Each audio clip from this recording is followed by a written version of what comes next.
Good afternoon, ladies and gentlemen. Welcome to the Paddington Art Prize for 2008.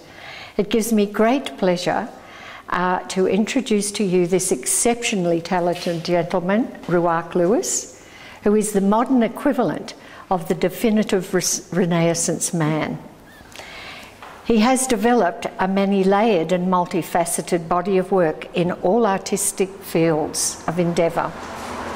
He is, in every sense of the word, a contemporary artist, and it gives me great pleasure to invite him to give our talk for 2008. Thank you, Ruark. Thank you very much for coming today for the Paddington Art Prize. I'm a local artist. I live in Paddington. It appears that my family have been living in Paddington since 1882, when Jacob Lewis was born in 306 Moore Park Road. So I haven't left home very far, and I was born in Crown Street in Surrey Hills. I went to school in the area and other parts of Sydney as well, but I've come to live in Paddington in the last 30, 40 years, and myself, yes, it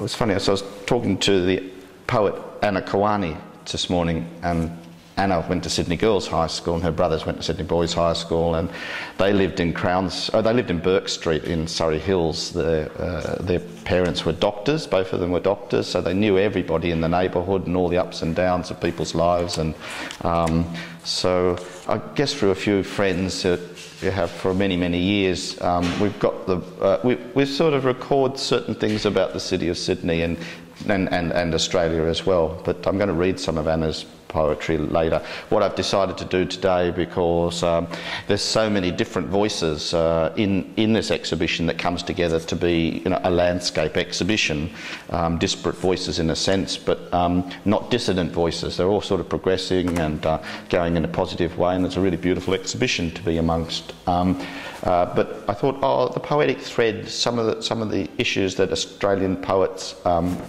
have covered over the last, in the modern period, probably relate to some of these paintings. So I'm going to try and make a connection between the painters and contemporary writing or historical writing. And I'm going to start by reading a piece I made, which is called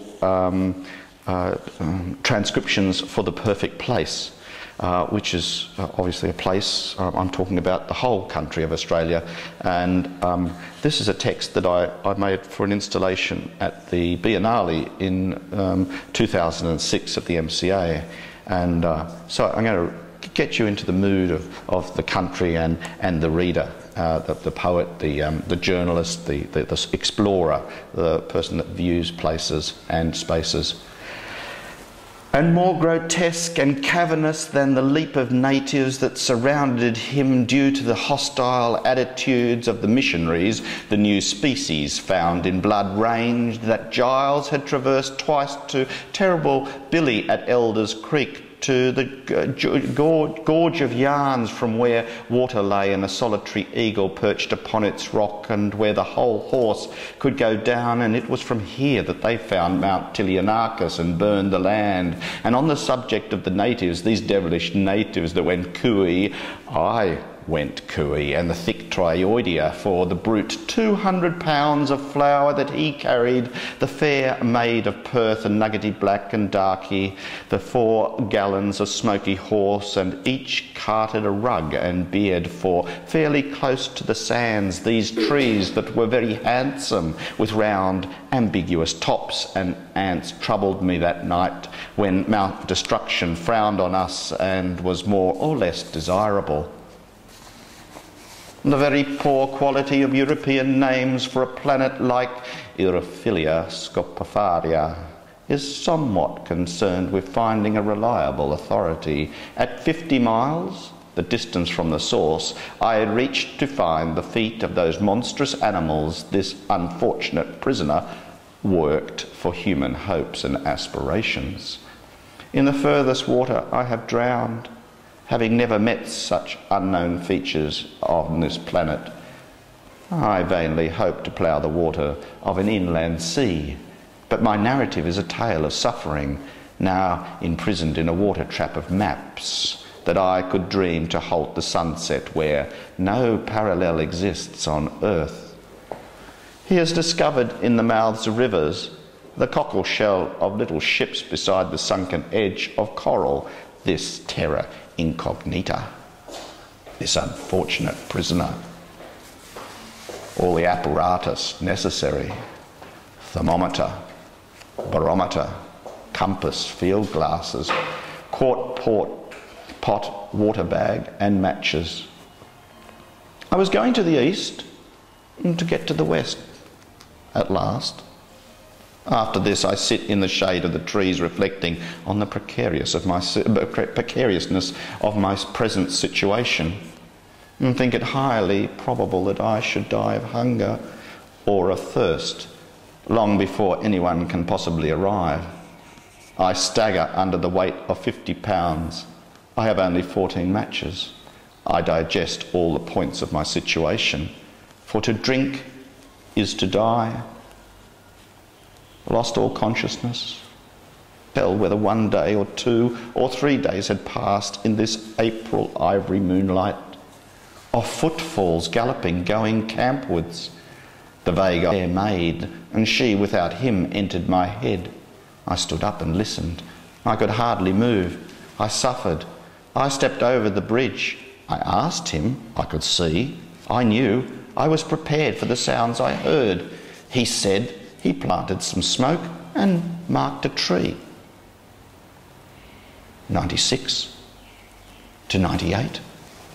Today, not only 90 at 7 o'clock. And this afternoon was cloudy, and the sprinkling of the rain before the daylight made this restless native quite difficult to trace. The surface of that sandy waste by making things wet and clammy, and we had trouble following both Gibson's track. He lost himself, and now he's dead, and sheds a gloom upon the spirit. In this fearful place, no man can stay alive, nor is this state of anxiety formed by steering with a compass on my left instead of on my right. On the 6th of May, and those difficult sandhills, the main line of tracks, instead of going east, he went south, when every hope and wish I had was to go in exactly the opposite direction. The water ceased to appear in its bed. My horse's nose almost touched his back. I was a cynosure of myriad of eyes. The natives stood upon the edge of the rocks like statues. I was metaphorically transfixed to the spot. I was choking with thirst. But still I traversed a region previously unexplored. May well I continue my narrative to the close. Dreams between sleeping and waking pass as swiftly through my brain and lonely sleep. Real dreams, sweet and fanciful and bright.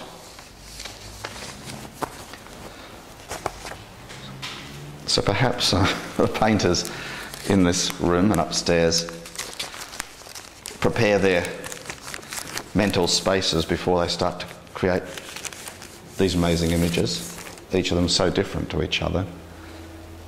Perhaps they begin with a type of record that an explorer might have written down in his journals.